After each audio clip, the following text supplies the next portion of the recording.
Before commencing your case, gather all necessary materials: glad wrap, plaster bandage 4 and 6 inch, indelible pencils or permanent marker, scissors, measuring tape, ml calipers, AP calipers, alignment tools such as a plumb line or laser, goniometer, and cast sheet.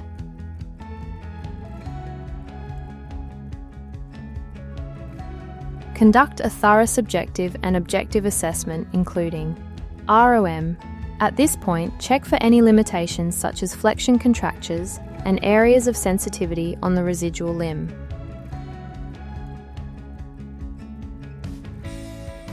To measure for the appropriate ALPS liner size, take a circumference of the residual limb 6 cm from the distal end. As a general rule, size down from your measurement. For example, if your circumference is 31, select a size 30 liner.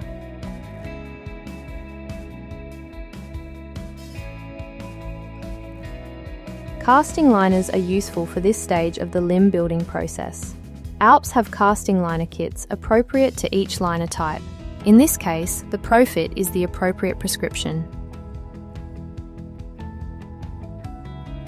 To don the liner correctly, invert the liner, placing the gel in direct contact with the distal end. Roll proximally, avoiding any air pockets or wrinkles. Ensure that the gel interface is in full contact with the limb.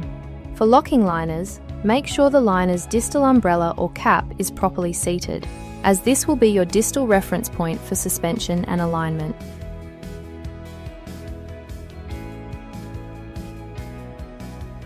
Begin at the proximal end and wrap distally.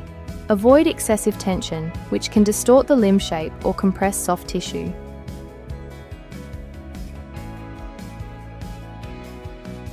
With the liner in place, mark key anatomical landmarks directly onto the liner using a marker or indelible pencil.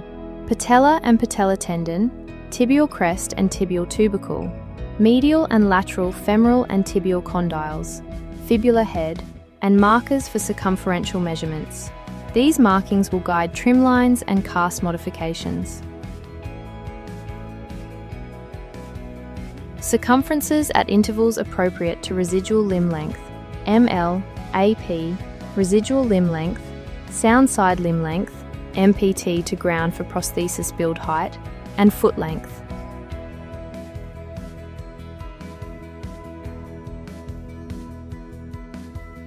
Use plaster or elastic bandage, depending on your preference. Begin at the proximal end and wrap distally. Avoid excessive tension, which can distort the limb shape or compress soft tissue.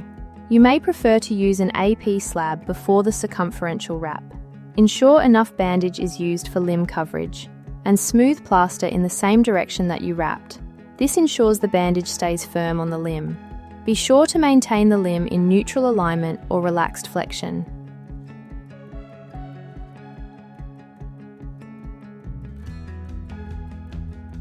Apply opposing pressures at the patella tendon and popliteal fossa. Keep at least one hand in this position at all times to maintain this location, and in the meantime, begin applying pressure with the other hand in paratibial areas. Continue to smooth plaster as it dries, which can ensure a smooth and well-contoured negative impression. Draw alignment lines, referencing the thigh, in both sagittal and coronal planes. Once the cast is removed, inspect it to ensure anatomical detail has been preserved. From here, you can proceed to modify the cast and begin the socket design process. Before you begin, make sure you have the following tools ready: positive model or cast of the residual limb, surform, round and half round, calipers, measuring tape, sand screen, indelible pencil, and cast sheet, ALPS liner model and thickness. Use an indelible pencil to mark the following landmarks. These should be consistent with the marks during casting: patella, patella tendon, tibial crest, tibial tubercle, fibula head, hamstring relief, popliteal area, distal end center, and circumferential marks.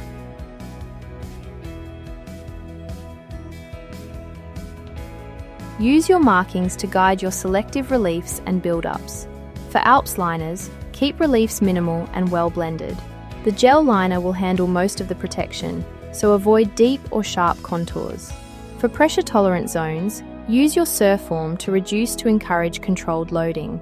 These areas include paratibial areas and posterior gastroc. A good starting point for overall cast reductions are, for 3 mm thickness, approximately 2 to 3%.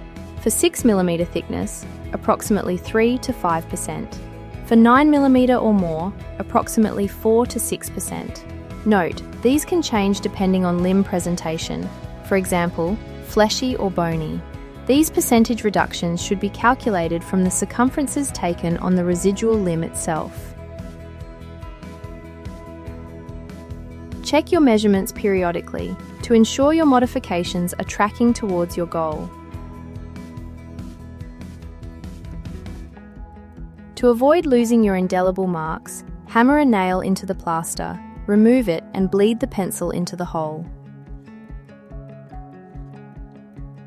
Once all modifications and build-ups are complete are made, smooth the entire model using sand screen. This ensures an even surface for socket fabrication and avoids ridges or abrupt changes in the surface which can cause liner bunching or pressure points. You can use powder or wipe a wet plaster bandage over the cast to fill any small holes. Draw your trim lines on the cast, which is now ready for the next stage of prosthesis fabrication.